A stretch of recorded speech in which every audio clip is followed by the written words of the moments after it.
Khamenei यांच्या मृत्यूनंतर आता इराणमध्ये मोठी राजकीय आणि लष्करी उलथापालथ दिसून येते। खामेनी यांनी वर्षभरापूर्वीच आपला वारसदार घोषित केला होता। मात्र सध्याच्या घडीला 47 वर्षांपूर्वी इराण सोडलेले निर्वासित राजपुत्र रजा पहलवी पुन्हा देशात परतण्यासाठी उत्सुक आहेत। कोण आहे ते रजा पहलवी याचा आढावा घेणारा हा पुढचा स्पेशल रिपोर्ट।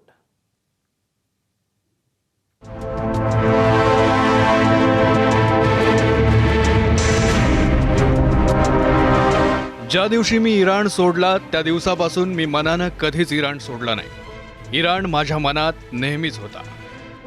तब्बल 40 वर्ष इराण बाहेर असलेले इराणचे क्राउन प्रिन्स म्हणजेच निर्वासित राजकुमार रजा पहलवी यांच्या एका मुलाखतीतलं हे वाक्य। सध्याच्या इराण संघर्षानंतर रजा पहलवी यांना पुन्हा इराणमध्ये परतायचंय।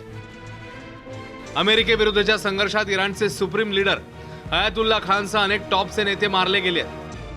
त्यामुळे आता इराणचं नेतृत्व कुणाच्या हाती जाणार? मुश्ताबा खान यांना वर्षभरापूर्वीच खामेनी यांनी आपला वारसदार घोषित केलं होतं। मात्र रजा पहलवी हे देखील इराणच्या राजवटीला पर्याय म्हणून सर्वात मोठा चेहरा आहे। डिसेंबर पासून इराणमध्ये सुरू असलेल्या तीव्र जन आंदोलनाच्या पार्श्वभूमीवर रजा पहलवी यांनी एक सक्रिय आणि निर्णायक भूमिका घेतली होती। या आंदोलनांना रजा यांनी बाहेरून पाठिंबा दिला, जनतेला रस्त्यावर उतरण्याचं थेट आवाहन केलं। त्यांच्या एका आवाहनानंतर जानेवारी महिन्यात राजधानी तेहरानमध्येच 15 लाखांहून अधिक आंदोलक रस्त्यावर उतरले होते। पण या रजा पहलवींचा इतिहास नेमका काय आहे, ते इराण सोडून का गेले आहेत ते पाहूया। रजा पहलवी जन्म 31 ऑक्टोबर 1960 चा। 1979च्या इस्लामिक क्रांतीपूर्वी अधिकृतपणे इराणचे युवराज म्हणून घोषित करण्यात आलं। 1979 मध्ये इराणमधील सत्ता बदलानंतर त्यांनी अमेरिकेला प्रयाण केलं। कॅलिफोर्नियातल्या विद्यापीठातनं राज्यशास्त्रात पदवी घेतली।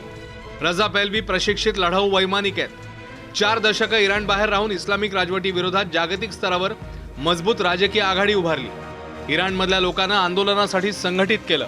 ट्रम्प प्रशासनाने इराणवर आर्थिक निर्बंध लादल्यानंतर पहलवींकडून स्वागत करण्यात आलेलं। रजा पहलवींबाबत बऱ्याच इराणी नागरिकांमध्ये आपुलकीची भावना आहे। इराणच्या भविष्यासाठी रजा यांनी इराण प्रॉस्पेरिटी प्रोजेक्ट मांडलाय। मात्र सध्याच्या परिस्थितीत इतक्या वर्षांनी इराणमध्ये येणं आणि इथल्या सत्ताकारणात सक्रिय होणं रजा यांच्यासाठी तितकंसं सोपं नाहीये। ब्युरो रिपोर्ट, एबीपी माझा। एबीपी माझा, उघडा डोळे बघा नीट।